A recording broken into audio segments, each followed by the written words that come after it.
We are here at Walmart in Reno, Nevada.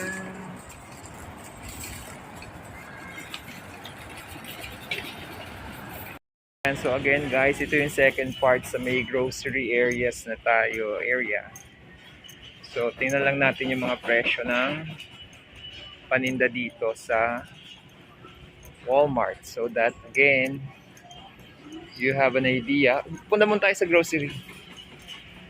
Kung ano ba. Ito ba yung sinasabi ni tatay na ano? How much is that? 388? Kaya natin muna yung mga ano dito, no? Available na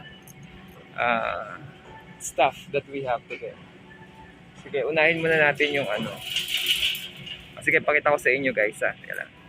So guys, ito yung mga presyuhan ng mga paninda dito. Like this one, Dasani. Ito, Dasani 12 ounce. 374. So, mga 150 lang, no? So, check natin yan. Ito, kunin natin to isa. Para may bottled water sila. So, ito yung mga frozen sections here, guys. So, kaya natin. So, ito yung mga sausages. Yan. And, ano to? Iba na yung mga pagkain dito, guys. Okay. Ito, guys, no? Yung mga frozen sections sila dito. They have here, like this one, cooked ham. Yan. Ito, if you are in a low carb, marami kang mapagpipilian dito, guys. No?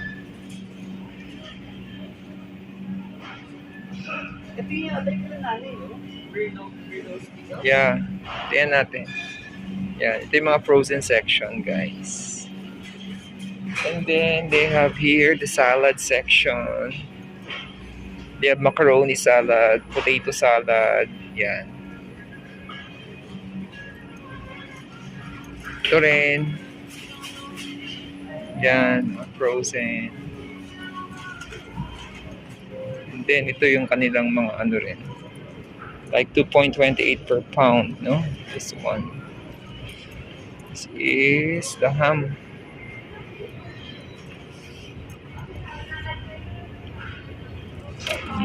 Pareho rin halos sa atin ng ano, presyo sila, guys.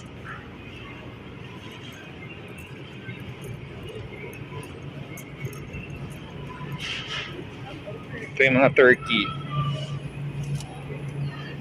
Okay, so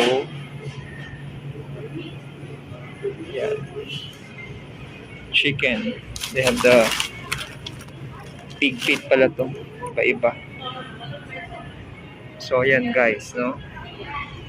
Ito yung mga pwedeng mabili dito sa Walmart. Sige, so next section ulit tayo, guys. Ito yung mga pistachios, guys. $9.97.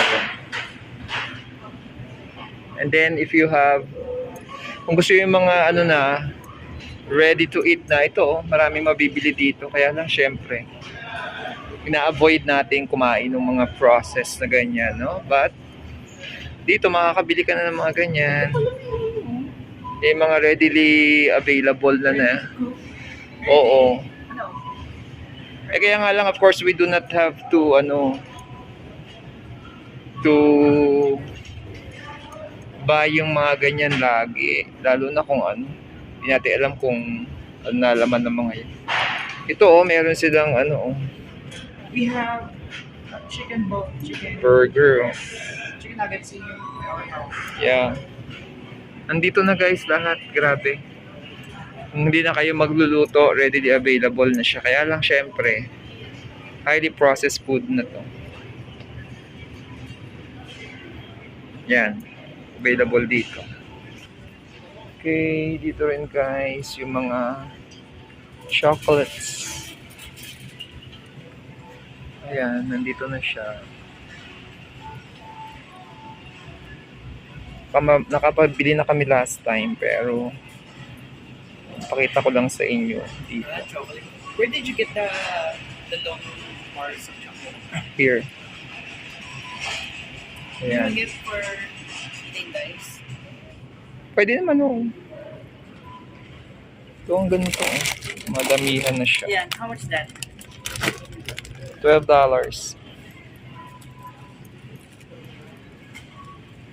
13, mga ganyan yung presyo niya dito. And then ito yung mga ano naman, condiments. Yan.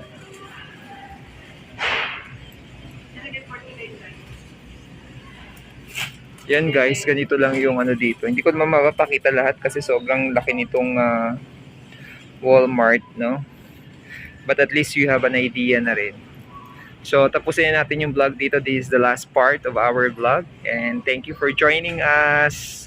So, para ma-document din namin yung mga activities namin dito while we are in US. Thanks for watching, guys. Bye-bye.